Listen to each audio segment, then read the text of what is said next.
for giving us these breath of life.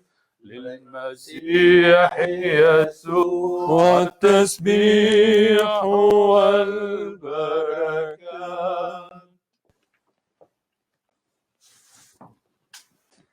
Good morning, my brother priest, deacon, subdeacons, dear friends. Have you ever walked with Jesus? Many of us probably don't do much walking these days. We're locked down in our own homes due to the coronavirus pandemic. However, there are different types of walk. We all know the physical walk, regular walk that I walk and I count my steps, and probably this is one of the best exercises, sports, healthy one. But there is also what we call the different walks of life, different professions, different experiences, different backgrounds, different things that also come together to make the world better. And there is also walk in space. We know the astronauts have done that in life.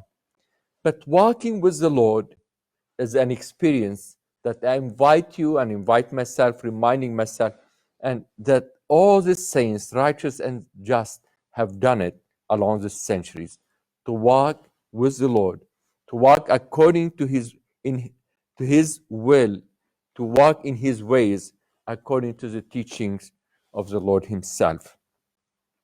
Today's story is one of the best memorable stories of the apparitions of the resurrection.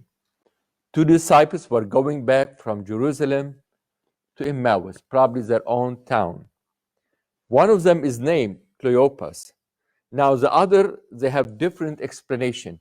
One of them said this could be his wife because it's mentioned at the foot of the gospel, Mary, wife of Cleopas, was there.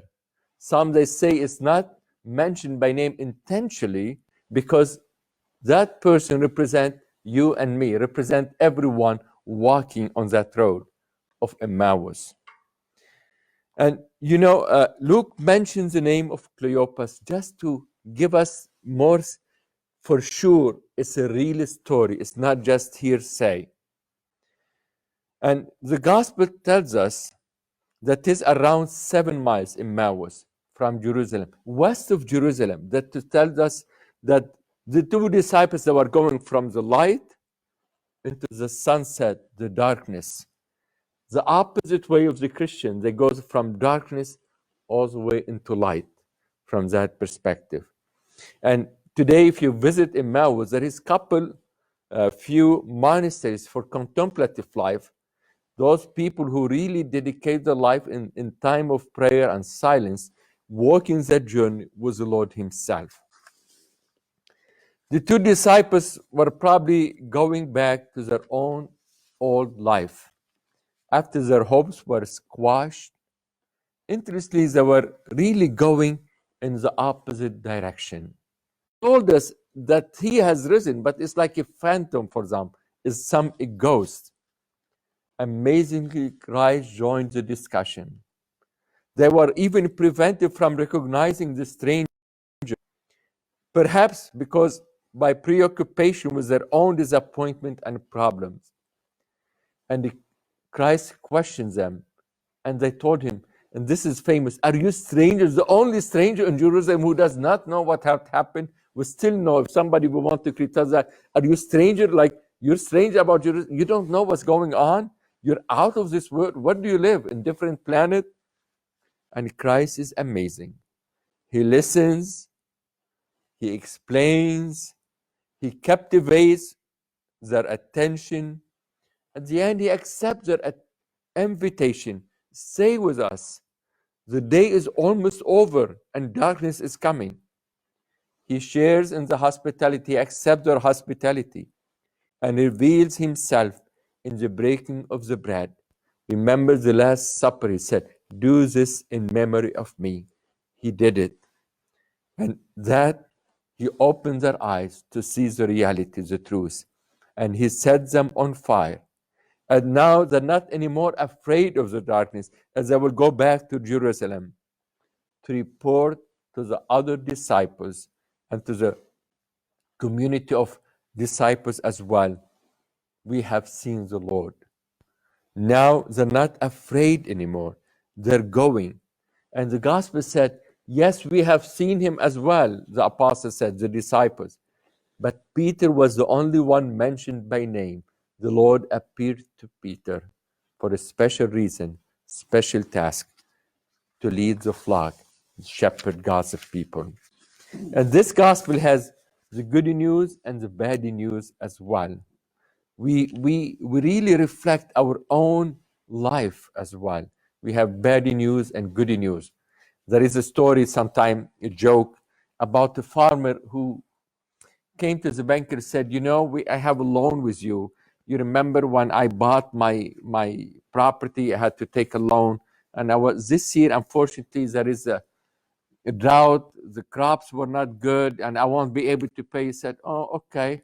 What other bad news? He said, I also borrowed money for the machineries and thing, and unfortunately, I won't be able to pay every. He said, what other bad news? He said, I also I borrowed money to buy also for the fertilizers and thing and everything. All this bad news, come on, I have enough of bad news. What's the good news? Sir, I will keep doing business with you. And I don't know if the banker wanted to hear that, but that's what the Lord wants. Despite all our struggles, he is there to do business with us, not in the way business, like of everyday business, dollar amount and sign. The Lord wants to be close to us during our difficult times. He is with us during these difficult times as we are experiencing today. And the story of the Emmaus is also kind of description of the liturgy that we experience as well. We come to the liturgy, we come on Sunday, we come on every day. Our mind is filled with so many problems, so many difficulties, so many intentions. We like to come and place them at the altar. We share them with the Lord. We listen to the explanation, the first liturgy of the word.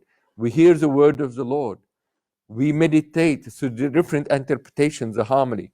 We offer ourselves and we recognize the breaking of the bread, the Eucharist, the liturgy of the Eucharist, and we receive that nourishment.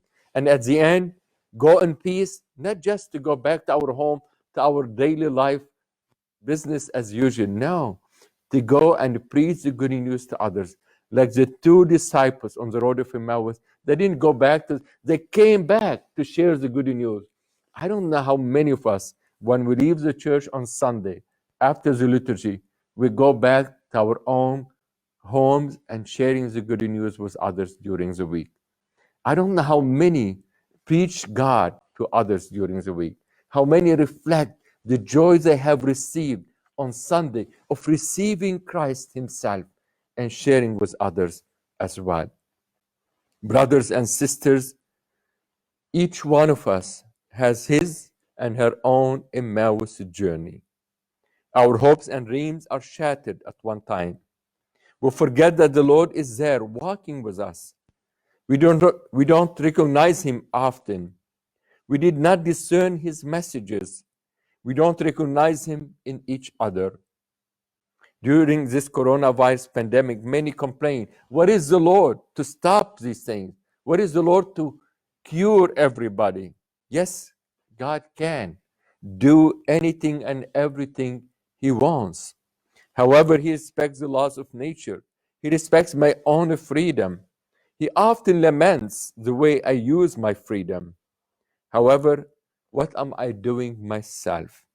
Instead of cursing the darkness, let me light a candle, is often known. Instead of complaining or nagging, let me do something positive. Let me try to bring Christ to others. Let me bring the good news of the Lord to my own family, to my own neighborhood, to my own city and world as well. Dear friends, as we go in peace at the end of the liturgy today, let us spread the good news of Christ. God bless you all.